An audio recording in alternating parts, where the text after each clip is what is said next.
भगवते वासुदेवाय। ओम नमो भगवते वासुदेवाय। ओम नमो भगवते वासुदेवाय। हरे कृष्णा। तो हम पढ़ रहे हैं श्रीमद् भागवतम। श्रीमद् भागवतम में हम पढ़ रहे हैं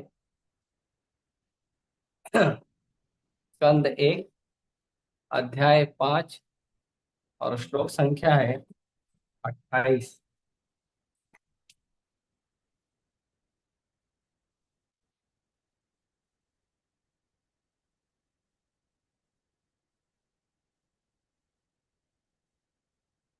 इत्थं शरत्प्रावृशिको ऋतो हरे, विशृण्वतः मे अनुसवं यशः अमलम् संकीर्त्यमानं मुनिभिः महात्मभिः।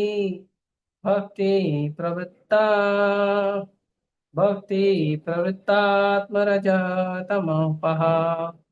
इत्थं शरत्प्रावृशिकावतु हरे, वृष्णिन्वतो मे अनुसयशोमलम् संकीर्त्यमानं मुनिभिर्महात्मभिः।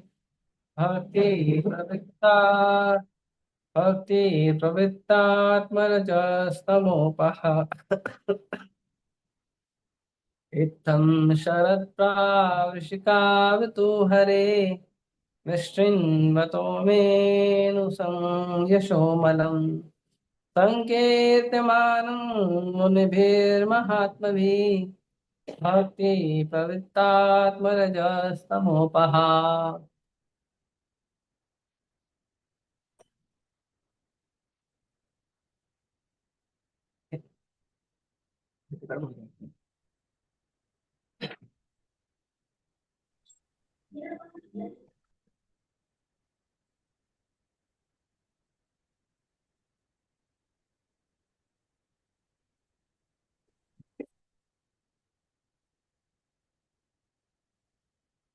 पढ़िए, कौन पढ़ेगा? हरे कृष्ण प्रभु जी। इत्थं शरत्प्रावृषिकावितो हरे, वृष्णिवतो मेरुसं यशोमलं सङ्कीर्त्यमानं मुनिभिर्महात्मभिः। भक्ते प्रवृत्तात्मरजस्तमुपः। हरे कृष्ण।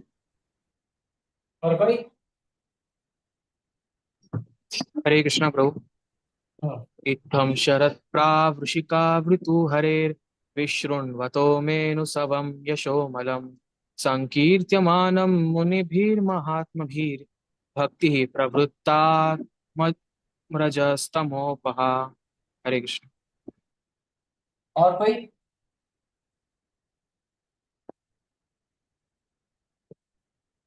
बस, और कोई नहीं पढ़ेगा?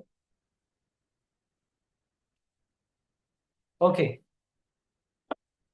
शब्दार्थ अनुवाद और तात्पर्य कृष्ण कृपामूर्ति अभय चरण भक्ति वेदांत स्वामी श्री प्रभुपति और श्री प्रभुपाद की जय। इत्थम, इस प्रकार, शरद शरद ऋतु, ऋषिको वर्षा ऋतु, ऋतु दो ऋतु में, हरे भगवान का वृष्णिवतः निरंतर श्रवण करते हुए मैं स्वयं अनुसवम निरंतर, यशमलम धवल कीर्ति, संकीर्त्यमानम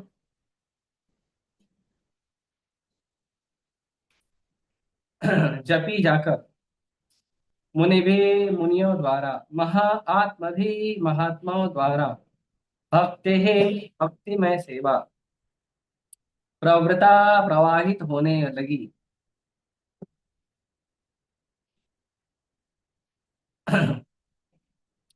आत्मा जीव, रजह रजोगुण, तमा तमोगुण, उपहा नाश करने वाली। इस प्रकार वर्षा तथा शरद दोनों ऋतुओं में मुझे इन महामुनियों से भगवान हरि की धवल कीर्ति का निरंतर कीर्तन सुनते रहने का सुअवसर प्राप्त हुआ। जो ही मेरी भक्ति का प्रवाह होने लगा कि रजोगुण तथा तमोगुण के सारे आवरण लुप्त हो गए। तात्पर्य: परमेश्वर की दिव्य प्रेम, दिव्य भक्तिमय सेवा प्रत्येक जीव की सहज प्रवृत्ति होती है। यह प्रवृत्ति प्रत्येक प्राणी में सुसुप्त रहती है, लेकिन भौतिक प्रकृति के संपर्क के कारण रजोगुण तथा तमोगुण अनंत काल से इसे आच्छादित करते रहते हैं। यदि भगवान तथा उनके महान भक्तों के अनुग्रह से कोई जीव इतना भाग्यशाली होता है कि उसे विशुद्ध भक्तों की संगति प्राप्त हो जाए और भगवान के निर्मल महिमा गान को सुनने का अवसर मिल जाए, और तो निश्चय ही भक्ति का प्रवाह प्रवाह नदी के प्रवाह की ही तरह होने लगता है। जिस प्रकार नदी तब तक प्रवाहित होती रहती है जब तक वह समुद्र तक न पहुंच जाए, उसी प्रकार शुद्ध भक्तों की संगति से विशुद्ध भक्ति की धारा तब तक प्रभावित होते रहती है जब तक वह चरम लक्ष्य अथवा अर्थात भगवान की दिव्य प्रेम तक नहीं पहुंच पाती।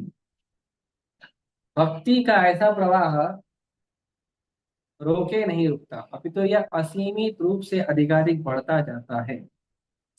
भक्ति का प्रवाह इतना सक्षम होता है कि कोई दर्शक भी रजोगुण तथा तमोगुण के प्रभाव से मुक्त हो जाता है। इस प्रकार भक्ति की ये दोनों गुण दूर हो जाते हैं, और इस प्रकार प्रकृति के दोनों गुण दूर हो जाते हैं और जीव अपनी मूल स्थिति को प्राप्त करके मुक्त हो जाता है। ओम अज्ञानतिमिरान्धस्य ज्ञानाञ्जनशलाकया चक्षुरुन्मीलितं येन तस्मै श्रीगुरवे नमः।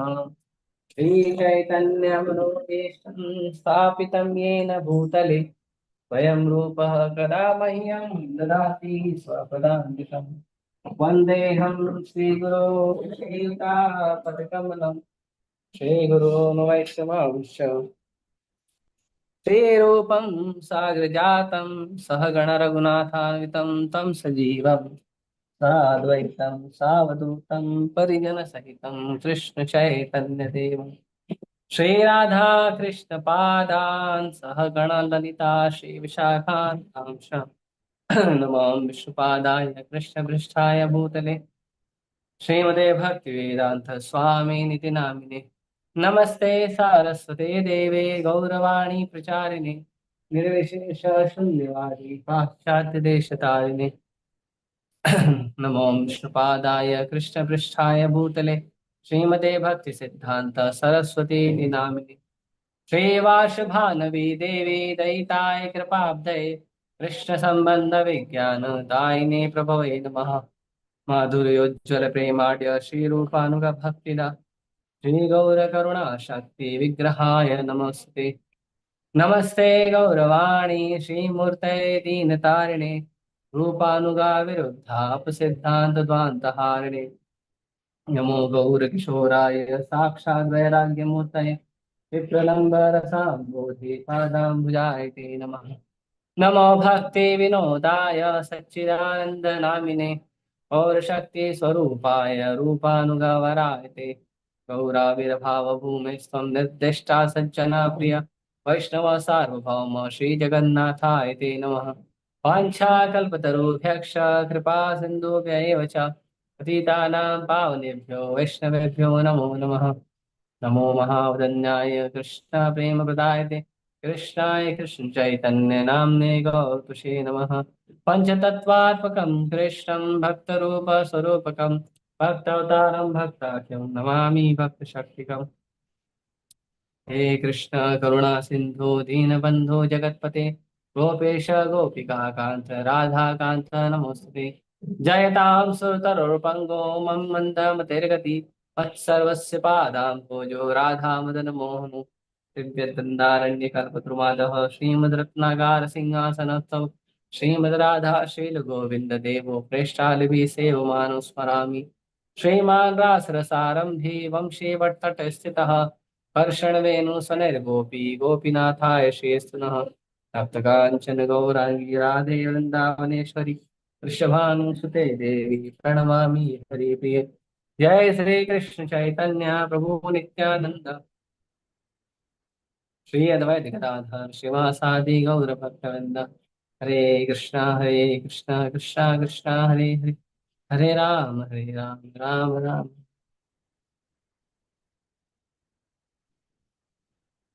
हरे कृष्णा।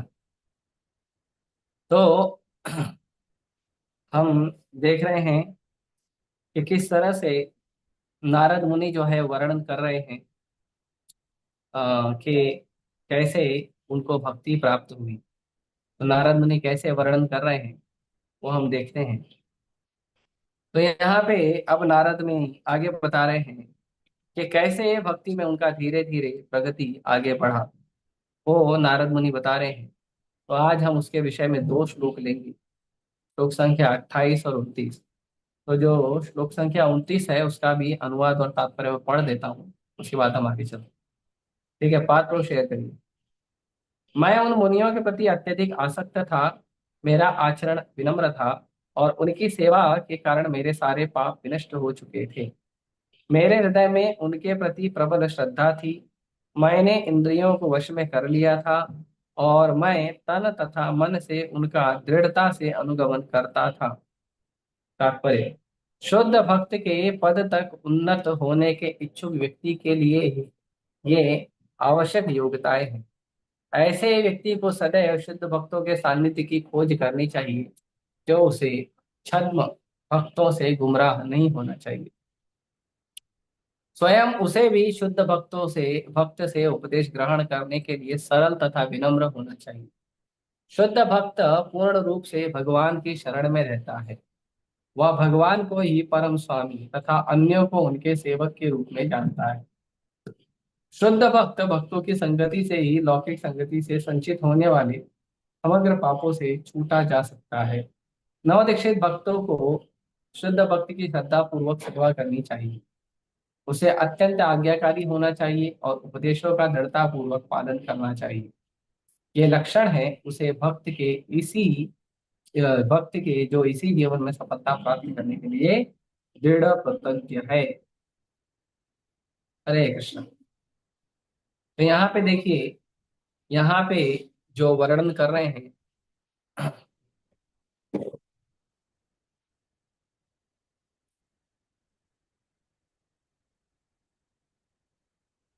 यहाँ पे जो वर्णन कर रहे हैं नारद मुनि वर्णन कर रहे हैं कि किस तरह से वो भक्ति में आगे बढ़ रहे हैं। तो नारद मुनि बता रहे हैं कि जो चारों साधु थे, भक्ति वेदांत साधु, जो नारद मुनि को कृपावश प्राप्त हुए थे भगवान की कृपा से, और उनकी माँ जो है, नारद मुनि की माँ जो है उनकी सेवा करती थी, और नारद मुनि की माँ उनकी सेवा कर रही थी और वो कभी उनका प्रसाद लेते थे, कभी उनका कुछ सेवा करते थे। तो इसका और उनसे कृष्ण कथा श्रवण करते थे। और नारद मुनि जो है वो दृढ़ता से पालन करते थे। नारद मुनि समय बर्बाद नहीं करते थे खेलने में कूदने में। नारद मुनि का जो बुद्धि था वो स्थिर था, दृढ़ प्रतिज्ञ थे। और ये सब करके नारद मुनि जो है वो भक्ति में आगे बढ़ रहे थे। अब नारद मुनि बता रहे हैं कि नारद मुनि जो पढ़ाई कर रहे, जो उनके साथ बैठकर भगवान की कथा कीर्तन जो कर रहे थे, वो कथा कीर्तन नारद मुनि उनके साथ कर तो रहे थे, लेकिन करते करते क्या उसका परिवर्तन हुआ, कह रहे हैं कि महामुनियों से भगवान हरि का धवल कीर्ति का निरंतर कीर्तन सुनते रहने का सुअवसर जब प्राप्त हुआ, तो भक्ति का प्रवाह होने लगा और रजोगुण तथा तमोगुण जारे के सारे आवरण लुप्त हो गए। तो प्रभुपाद जी तात्पर्य के शुरुआत में कह रहे हैं कि ये प्रत्येक जीव, संसार में जितने भी जीव हैं, ये सभी जीवों का जो नित्य जो उनका स्वभाव है वो है भगवान का भक्ति करना। हर जीव का नित्य स्वभाव है भगवान का भक्ति करना। यदि जीव अपने नित्य स्वभाव में भगवान का भक्ति नहीं कर रहा है, मतलब वो अपने नित्य स्वभाव में नहीं है। तो कोई व्यक्ति ये प्रश्न पूछेगा कि यदि भगवान का भक्ति करना नित्य स्वभाव है, तो इतने सारे लोग भक्ति क्यों नहीं कर रहे हैं, और हम इतने सारे सालों से भक्ति क्यों नहीं कर रहे थे? तो उसका उत्तर देते हुए कह रहे हैं प्रभुपाद जी, क्योंकि हम लोग रजोगुण और तमोगुण से बंधन में हैं। रजोगुण का मतलब है अपनी पूजा नाम लाभ की प्रतिष्ठा होना, अपने लिए फायदे का हर समय सोचना। अपने इंद्रिय तृप्ति के फायदे के लिए हर समय सोचना। और तमोगुण का मतलब है कि व्यक्ति तामसी चेतना में चले जाता है, व्यक्ति अज्ञान के अंधकार में चले जाता है, व्यक्ति अपने आप को भूल जाता है कि मैं कौन हूँ, मेरा भगवान से संसार से क्या संबंध है। और वो संसार के अंदर इतना ज्यादा रच पच जाता है कि वो सांसारिक लोगों से संबंध बहुत बनाने लगता है। किसी को आ, चाहे कितना जन्म ले ले, हर जन्म में वो क्या करता है, वो माँ बाप भाई बहन बनाते रहता है। और तामसी चेतना होने के कारण उसको लगता है कि संसार के ही जो लोग हैं वही मेरे अपने हैं, और भगवान से सारा कनेक्शन भूल जाता है। तो ये जो रजोगुण और तमोगुण है, ये रजोगुण और तमोगुण के कारण हम लोग भगवान को नहीं स्वीकार कर पाते हैं। हम लोग ये स्वीकार नहीं कर पाते हैं कि हम भगवान के नित्य दास हैं, हम भगवान के नित्य सेवक हैं। हम ये बात नहीं स्वीकार कर पाते। तो इसीलिए तो क्या हमें क्या करना चाहिए? तो यदि प्रभुपाद जी कहते हैं, यदि भगवान तथा उनके महान भक्तों के अनुग्रह से कोई जीव इतना भाग्यशाली होता है कि उसे विशुद्ध भक्तों की संगति प्राप्त हो जाए और भगवान के निर्मल महिमा गान का अवसर प्राप्त मिल जाए, तो निश्चय ही भक्ति का प्रवाह नदी के प्रवाह की तरह होने लगता है। तो ये जो रजोगुण और तमोगुण का प्रभाव है, ये रजोगुण तमोगुण का प्रभाव कब बदलता है? जब हमें भगवान के और भगवान के भक्तों की विशेष कृपा से हमें क्या प्राप्त हो जाता है? हमें भगवान की कथा सुनने का अवसर प्राप्त हो जाता है। जब हमें भगवान के आशीर्वाद से भगवान के शुद्ध भक्तों द्वारा भगवान की कथा सुनने का हमें जब सौभाग्य प्राप्त होता है, तब हमारे हृदय में भक्ति का प्रवाह बढ़ना शुरू हो जाता है। और आगे कहते हैं, जिस प्रकार नदी तब तक प्रवाहित होती रहती है जब तक वह समुद्र में न मिल जाए, उसी प्रकार शुद्ध भक्तों की संगति से विशुद्ध भक्ति की धारा तब तक प्रवाहित होती रहती है जब तक वह चरम लक्ष्य अर्थात भगवान के दिव्य प्रेम तक नहीं पहुंचती। तो भगवान की भक्ति के बारे में, भगवान के बारे में सुनना, भगवान की गुण रूप लीला कथा के बारे में सुनना, ये इतना महत्वपूर्ण है भगवान के बारे में सुनना, कि यदि हम भगवान के बारे में सुनने का प्रयास करते हैं, कथा को लीला को श्रवण करने का प्रयास करते हैं, तो क्या होता है? तो हमारे हृदय से जो रजोगुण और तमोगुण है, जो प्रकृति के जो दो गुण जिनके वजह से हम इस संसार में बंधन में हैं, वो गुण जो है धीरे धीरे हमें छोड़ने लगते हैं। और भगवान की कथा किनसे सुनना चाहिए? तो कहते हैं भगवान की कथा भगवान के शुद्ध भक्तों से सुनना चाहिए।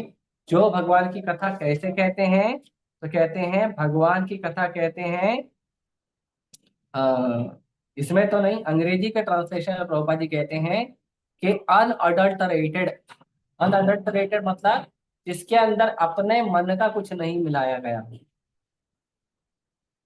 भगवान की कथा करते समय जो लोग अपने मन से मसाला मिला देते हैं, बॉलीवुड का और इधर उधर का जो का गाना वाना सुन के, कहीं की कथा सुन के, हाँ, को जो शास्त्र में नहीं बताया है, और अपने मन से ही कुछ भगवान के बारे में सोचकर जो बोलने लग जाते हैं, उससे क्या होता है? उससे ये प्रभाव पड़ता है कि जो भगवान की कथा है वो निर्मल रूप से प्रवाहित नहीं होती है। भगवान की कथा जो है वो निर्मल रूप से हम लोगों को नहीं बता पाते। इसीलिए हमें पूरा प्रयास करना चाहिए कि यदि किसी को कथा करना है, यदि किसी से कथा सुनना है, तो प्रयास करना चाहिए कथा गुरु परंपरा में ही कहे, जो हमारे पूर्ववर्ती आचार्यों ने कहा है उसी को रिपीट करें। और हमें क्या करना चाहिए? और पूर्ववर्ती आचार्यों को रिपीट करने के साथ साथ हमें वही वस्तु सुननी चाहिए नए नए भक्तों से भी, जो पूर्ववर्ती आचार्यों ने कहा है। अपने मन से कुछ भी हमें किसी का सुनना नहीं चाहिए। ये जो हमारा रोज का लेक्चर होता है, प्रतिदिन जो भागवतम क्लास हो रही है, ये क्लास यूट्यूब पे रिकॉर्ड हो रही थी। तो हर समय रिकॉर्ड होती है, हर रोज की क्लास रिकॉर्ड होकर यूट्यूब पे जाती है। तो उसमें मुझे एक भक्त ने कमेंट किया कि प्रभु जी आप जो बताते हो वो तो बहुत हम सुनते रहते हैं, कुछ नया बताएं। तो प्रभुपाद जी को भी पूछा गया कि प्रभुपाद जी कुछ नया बताया करो, ये चीज आप बार बार रिपीट क्यों करते हो? तो प्रभुपाद जी ने कहा, repetition is the mother of sorry repetition is necessary to drive the point out. पापा जी कहते हैं कि बार बार रिपीट करना जरूरी है, वो बात समझाने के लिए जो बात मैं कहना चाहता हूँ, जो वस्तु विशेष मैं तुमको समझाना चाहता हूँ, वो वस्तु विशेष तुम तक पहुंचना जरूरी है। वो कब पहुंचेगा? जब हम क्या करेंगे, बार बार बार बार एक ही वस्तु को सुनेंगे, तो हमारा मन जो है वहां स्थिर होगा। तो ये बहुत जरूरी है। इसीलिए कई बार जो लोग कोशिश करते हैं ऑनलाइन लेक्चर शॉपिंग करने का, कि इसका भी सुन लें उसका भी सुन लें, वहां कुछ नया कथा है वहां कुछ नई बातें हैं, ऑनलाइन शॉपिंग करते हैं लेक्चर का नया नया सुनने के लिए, तो वो लोग भक्ति में दृढ़ नहीं हो पाते हैं। क्योंकि जो उनका चंचल मन है वो एक जगह पे एक बात पे भक्ति के एक प्रोसेस पे स्थिर नहीं हो पाता है। वो यहाँ वहां दौड़ते रहता है, और चंचलता के कारण वो लोग जो है अपने अ, चंचलता के कारण वो अपने मन को भगवान के चरण कमलों में स्थिर नहीं कर पाते। इसीलिए यदि लेक्चर सुनना भी है तो हमको क्या करना चाहिए, हमको मंदिर में जो व्यक्ति से हम मार्गदर्शन प्राप्त कर रहे हैं वो व्यक्ति से पूछना चाहिए कि किसका लेक्चर सुनना है, और प्रयास करना चाहिए कि जिसका लेक्चर सुनने का हमें आज्ञा मिला हो उसी का सुने। हर व्यक्ति का लेक्चर नहीं सुनना चाहिए, या इसका लेक्चर भी सुने अच्छा है उसका भी सुने अच्छा है, ऐसा नहीं करना चाहिए। तो कहते हैं, तो जब भगवान की कथा को हम इस तरह से सुनते हैं तो क्या होता है, तो भगवान की भक्ति का जो धारा प्रवाह है बहुत तेजी से बहना शुरू हो जाता है। और बहुत तेजी से भगवान का धारा प्रवाह जब बहने लगता है तो क्या होता है, ये प्रवाह तब तक नहीं रुकता है जब तक ये समुद्र में जाके न मिल जाए। मतलब ये भक्ति जो हमारे से शुरू होती है, ये भक्ति का बीज जब हमारे हृदय में आता है, तो हमारे हृदय से जब इसका अंकुर निकलना शुरू होता है तो ये बढ़ते बढ़ते बढ़ते बढ़ते बढ़ते बढ़ते बहुत ऊपर तक जाता है। और ये कहाँ पहुंचता है जाके, भगवान श्री कृष्ण के चरण कमलों में। और भगवान श्री कृष्ण के चरण कमलों से हमें लगातार निरंतर जो है भक्ति का प्रेम का आस्वादन होने लगता है। और ये प्रवाह कहते हैं रोके भी नहीं रुकता है, और हमेशा बढ़ते ही जाता है। और भक्ति का प्रवाह इतना सक्षम होता है, भक्ति इतनी पावरफुल है, भक्ति इतनी सक्षम होती है कि प्रभुपाद जी कहते हैं कि यदि कोई भक्ति करना तो छोड़ो, यदि कोई भक्ति को देखता भी है तो भी उसका रजोगुण और तमोगुण जो है वो समाप्त होना शुरू हो जाता है। तो भक्तों को देखना, भक्तों को भक्ति करते हुए देखना भी इतना महत्वपूर्ण है। और फिर धीरे धीरे जीव अपने मूल स्थिति को प्राप्त होकर भगवान के धाम जाता है। दूसरे श्लोक के तात्पर्य में कहते हैं कि शुद्ध भक्त के ऐसे पद तक उन्नत होने के इच्छुक व्यक्ति के लिए ये जो ही आवश्यक योग्यताएं हैं। क्या योग्यता है? तो नारद मुनि के अंदर क्या क्या योग्यता थी जिससे वो भक्ति में आगे बढ़े? तो सबसे पहली योग्यता कहते हैं कि नारद मुनि मुनियों के प्रति अत्यधिक आसक्त थे। जो साधु है, साधु से स्पेशल अटैचमेंट होना चाहिए, साधु से ज्यादा अटैचमेंट होना चाहिए, साधु से आसक्ति ज्यादा होना चाहिए, साधु से संबंध गाढ़ा होना चाहिए। ये नहीं कि आजकल लोग साधु से संबंध थोड़ा सा रखते हैं। क्यों? क्योंकि ठीक है प्रभु जी जितना लेक्चर देते हैं उतना तो हम सुनते हैं, नहीं, लेक्चर हमारा संबंध गाढ़ा होना चाहिए। गाढ़ा होने का मतलब जितना कहते हैं साधु उतना ही जीवन में पालन करें, उससे ज्यादा पालन करने का प्रयास न करें। जितना बताया गया है उतने का प्रयास करें। और आगे कहते हैं दूसरा, पहला गुण था साधु के प्रति अत्यधिक आसक्ति। उसके बाद दूसरा कारण है मेरा आचरण विनम्र था, और नम्रता बनाए रखना चाहिए। ये नहीं कि यदि हम किसी को पालन कर रहे हैं, किसी को फॉलो कर रहे हैं तो फॉलो करें, लेकिन फिर थोड़ा सा हमारा भी जो है वो वर्चस्व हम बनाए रखें, वो अच्छी बात नहीं है। तो अपना वर्चस्व बनाने का स्वभाव नहीं रखना चाहिए। और कहते हैं और उनकी सेवा के कारण मेरे पाप विनष्ट हो गए। और उनकी सेवा करने से क्या हो गया, मेरे पाप खत्म हो गए। तो जो प्रभुपाद जी और प्रभुपाद जी के जो कई शिष्य हैं वो क्या बार बार कहते हैं कि भक्ति में आगे बढ़ने के लिए हमें दो वस्तुओं की आवश्यकता है।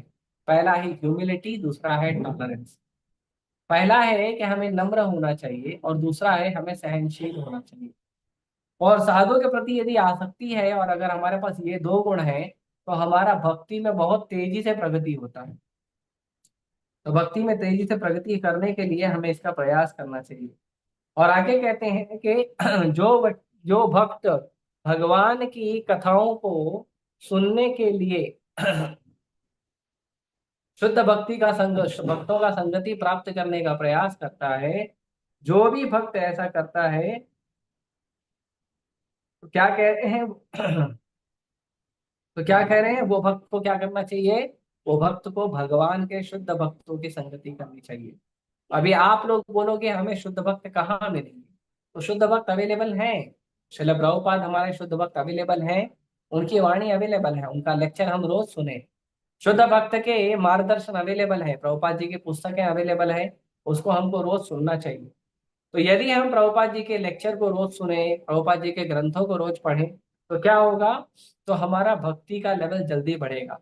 और जो नए भक्त हैं, नए भक्त का मतलब 5 साल 10 साल 20 साल से जो भक्ति कर रहे हैं वो नए भक्त हैं। ये नए भक्तों को तो प्रभुपाद जी के लेक्चर को और प्रभुपाद जी के ग्रंथों को बहुत ध्यान से पढ़ना और सुनना चाहिए। और इतना पढ़ना और सुनना चाहिए कि हमें लगाव हो जाए प्रभुपाद जी के लेक्चर से, हमें लगाव हो जाए प्रभुपाद जी के ग्रंथों से, और उसी को पढ़ें, उसी को पढ़कर उसी से प्रचार करें। और कुछ नहीं होना चाहिए। हमें जो छद्म भक्त हैं, जो ड्रामा करने वाले भक्त हैं, वो ड्रामा करने वाले भक्तों का संग हमें नहीं करना चाहिए। आगे कहते हैं, स्वयं उसे भी शुद्ध भक्त से उपदेश ग्रहण करने के लिए सरल तथा विनम्र होना चाहिए। शुद्ध भक्त पूर्ण रूप से भगवान की शरण में रहता है। तो वो जो भक्त है, जो भक्तों का जो शुद्ध भक्त का शरण लेने का जिस भक्त के अंदर भाव है, उसे विनम्र होना चाहिए और सरल होना चाहिए। सरल मतलब ज्यादा फैशन वाला नहीं होना चाहिए, उसे नम्र होना चाहिए। और हमारी जीवन में जो आवश्यकताएं हैं, उन आवश्यकताओं के आधार पर ही हमारे जीवन की वस्तुओं को हमें अपने पास रखना चाहिए, उससे ज्यादा नहीं रखना चाहिए। तो ये जो सरलता है और ये जो विनम्रता है, ये सरलता और विनम्रता क्या करती है? ये हमें भगवान तक लेके जाती है, भगवान के भक्तों के मुख से कथा सुनने के माध्यम से। जब हम भगवान के भक्तों से कथा सुनते हैं, श्रवण करते हैं, तो भगवान के भक्तों की जो अनुकंपा है, उस अनुकंपा से हम भक्ति में आगे बढ़ते हैं। तो जब भगवान के शुद्ध भक्तों से सुनते हैं तो वो क्या करता है? भगवान की हमें शरण लेकर जाता है। और तब हम जाके भगवान को ही अपना परम स्वामी, भगवान को ही अपने जीवन का परम लक्ष्य के रूप में स्वीकार कर सकते हैं।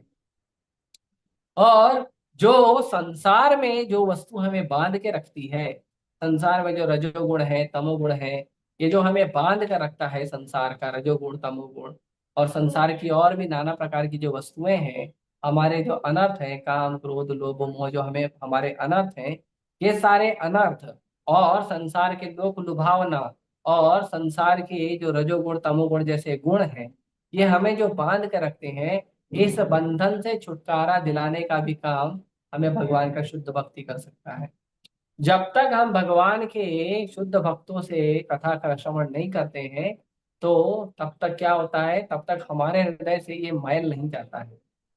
जैसे हम भागवतम को प्रणाम करते समय कहते हैं, नारायणम नमस्कृत्यम नरं चैव नरोत्तमं देवीं सरस्वती व्यासं ततो जयमुदीरये नष्ट प्रायेषु अभद्रेषु नित्यम भागवत सेवया भगवती उत्तम श्लोके भक्तिर्भवती नैष्ठिकी। तो कहते हैं कि भगवान की जो भागवत की कथा है, वो जब शुद्ध भक्तों से सुनते हैं तो क्या होता है?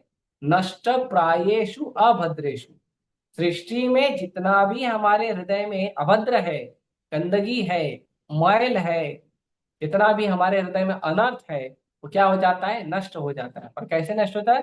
प्राय नष्ट हो जाता है। जितना भी हृदय में है, सारा का सारा मूल समेत नष्ट हो जाता है। क्या करने से नष्ट हो जाता है? नित्यम भागवत सेवया, हर रोज भगवान की कथा सुनने से ये नष्ट होता है।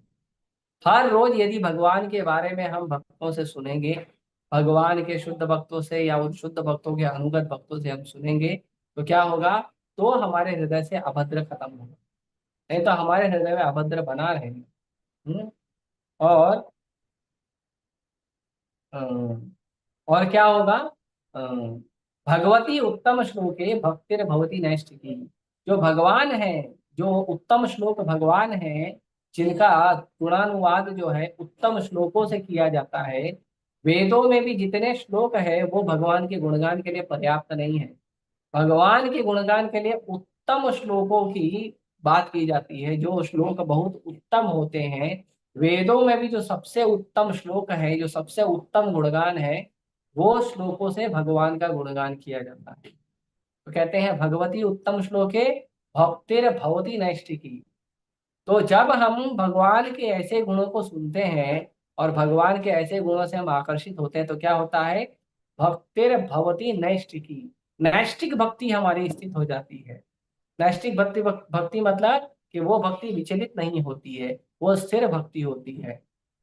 जैसे आप लोगों ने कभी देखा होगा कि जो अभी आप दीपावली का समय है, तो जो दिया जो जलाते हैं, वो दिया का जो लौ है, वो दिया का जो अग्नि है, वो हवा से कभी यहाँ कभी वहां होते रहता है। लेकिन आप देखिए, आपने दिया कहीं ऐसी जगह पे रखा है, आपने दीप को कैसी ऐसी जगह पे प्रज्वलित करके रखा है जहाँ पे हवा नहीं है, तो जो दीप है एकदम स्ट्रेट खड़ा रहता है, हिलता डुलता नहीं है। तो वैसे ही जब रजोगुण का तमोगुण का प्रभाव हमारे हृदय में नहीं होगा, जब हमारे कामनाओं का वेग नहीं होगा, जब हमारे अनर्थों की विचलन नहीं होगी, तब ये जो भगवान के चरण कमलों में जो हमारी भक्ति का जो दीप है, एकदम स्ट्रेट खड़े रहेगा, नैष्ठिक ही, नैष्ठिक भाव से खड़े रहेगा, बिल्कुल विचलित नहीं होगा। तो ये कब होगा, ये पूरा का पूरा होगा जब हम भगवान के भक्तों का शरण लेंगे। आगे कहते हैं, नव दीक्षित भक्तों को शुद्ध भक्ति की श्रद्धा पूर्वक सेवा करनी चाहिए, उसे अत्यंत आज्ञाकारी होना चाहिए और उपदेशों का दृढ़ता पूर्वक पालन करना चाहिए। तीन गुण बताए हैं। पहला गुण बता रहे हैं उसे आज्ञाकारी होना चाहिए। दूसरा बताते हैं उपदेशों नहीं, पहला बताते हैं श्रद्धा पूर्वक सेवा करनी चाहिए, दूसरा आज्ञाकारी होना चाहिए, अत्यंत आज्ञाकारी, और तीसरा है उपदेशों का दृढ़ता पूर्वक पालन करना चाहिए। तो ये तीन गुण बहुत महत्वपूर्ण है किसी भी व्यक्ति को भक्ति में आगे बढ़ने के लिए। जब हम किसी भी भक्त की सेवा करते हैं तो सेवा करते समय हमें आज्ञाकारी होकर हमें निष्ठा पूर्वक सेवा करनी चाहिए। सेवा इसलिए नहीं करनी चाहिए क्योंकि सेवा दिया गया है, सेवा इसलिए करना चाहिए क्योंकि सेवा भगवान की है, और भगवान की सेवा पूरी लगन से करनी चाहिए। भगवान की सेवा पूरी दृढ़ता से, पूरी निष्ठा से, हाँ, पूरे आत्मसंयम के साथ करना चाहिए। भगवान की सेवा करते समय हमें ध्यान रखना चाहिए कि कहीं सेवा गलत तो नहीं हो रही है, मुझसे कोई गलती तो नहीं हो रही है। पूरे ध्यान पूर्वक सेवा करना चाहिए, और ये सेवा करके क्या होगा, ये सेवा से हम परम भगवान को संतुष्ट करेंगे। तो इसीलिए हमको क्या करना चाहिए, हमें ऐसा भाव रखना चाहिए, निष्ठा का भाव। और दूसरा क्या है, दूसरा आज्ञाकारी होना चाहिए। जैसा बताया गया है, जैसी आज्ञा दी है वैसा सेवा करना चाहिए। सेवा का मतलब नहीं है ठीक है प्रभु जी आप बता दो बाकी मेरे को आता मैं देख लूंगा, नहीं। सेवा का मतलब है सेवा वैसी करो जैसा आपको सेवा देने वाला सेवा करवाना चाहता है। आपको क्या आता है वो अच्छी बात है, लेकिन उसके साथ साथ आप ये भी समझने का प्रयास करो कि आपकी सेवा से सेवा देने वाला जो भक्त है वो संतुष्ट होना चाहिए। यदि आपकी सेवा से सेवा देने वाला भक्त संतुष्ट नहीं होगा तो फिर हमारा सेवा करके फायदा क्या। तो इसीलिए कहते हैं भक्तों को आज्ञाकारी होना चाहिए। आज्ञाकारी मतलब जैसी आज्ञा दी है एज इट इज वैसा ही सेवा करके देना चाहिए, और यदि नहीं आता है तो पूछना चाहिए। यदि गलती होती है तो नम्रता से अपनी गलती स्वीकार करनी चाहिए। ये सारे जो है महत्वपूर्ण गुण है किसी भी सेवा के। और आगे कहते हैं, और जो भी उपदेश दिया है उसका क्या करना चाहिए, दृढ़ता पूर्वक पालन करना चाहिए। हमें इस्कॉन में आते ही हमें बता दिया जाता है कि हमें 4 नियम पालन करने हैं, हमें 16 माला जप करना है, तो उसको दृढ़ता पूर्वक करना चाहिए। ऐसा नहीं कि ठीक है प्रभु जी मैं प्रयास कर रहा हूँ हो नहीं रहा है, हो नहीं रहा है तो भी कोशिश करते रहना चाहिए। उसके बाद जब हम मंदिर में आते हैं तो भक्त हमें अलग अलग सेवा में लगाते हैं, तो उन सेवाओं का पालन करना चाहिए। और और जो आदेश दिए गए हैं उन आदेशों के अनुसार उसका पालन करना चाहिए। जैसा सेवा बताया गया है, जिस आदेश के अनुसार बताया गया वो करना चाहिए। यदि कोई भक्त का बहुत इच्छा है, कोई भक्त है बहुत अच्छा कीर्तन करता है, बहुत अच्छा कीर्तन करता है, बहुत अच्छा कीर्तन करके भगवान को जो है बढ़िया सुंदर मधुर आवाज से भगवान को प्रसन्न कर रहा है, लेकिन यदि उस समय जरूरत है लेक्चर देने की और कहा गया है कि प्रभु जी आप लेक्चर दे दीजिए, तो हमें तैयार रहना चाहिए, हमें मना नहीं करना चाहिए। जो आता है भगवान की कृपा से हमें बोलना चाहिए। तो जो जिस समय जो आज्ञा दी गई है उस आज्ञा का पालन भी करना चाहिए, और आज्ञा का पालन दृढ़ता पूर्वक करना चाहिए।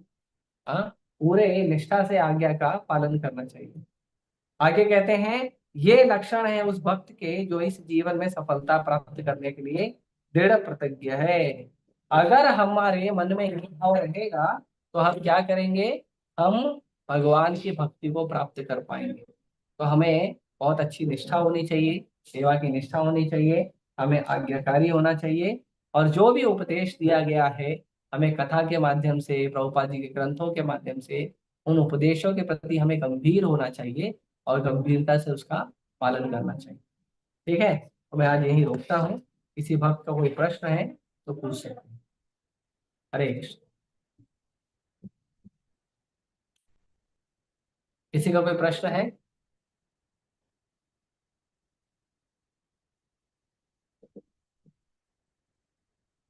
नहीं है? ठीक है, आप सभी को मेरे तरफ से दीपावली की शुभकामनाएं। आप सभी अच्छे से दीपावली मनाइए। आपको दीपावली अच्छे से मनाइए, लेकिन दीपावली मनाने का जो कारण है उसको भी पूरा करें। दीपावली मनाने के तीन कारण हैं, तीन कारणों से दीपावली मनाई जाती है। दीपावली मनाने का एक कारण है त्रेता युग का। त्रेता युग में भगवान श्री रामचंद्र जब जब आए थे। हाँ, सुन लीजिए। तो त्रेता युग में जब भगवान श्री रामचंद्र आए थे, तो भगवान श्री रामचंद्र त्रेता युग में आए जब वापस लंका से वापस आए थे, अयोध्या पहुंचे थे। तो उसके उत्सव के वो दिन आज का ही था। इसीलिए भगवान श्री रामचंद्र के लिए, उनकी प्रसन्नता के लिए लोग दीपक जलाए थे और पूरा अयोध्या नगरी को जगमग कर दिए थे। कुछ लोग कहते हैं, अच्छा इसके अंदर एक बड़ा भ्रम है। कुछ लोग कहते हैं कि भगवान रामचंद्र जो हैं वो दशहरा के दिन, जिस दिन रावण का वध हुआ उसी दिन वापस आ गए थे।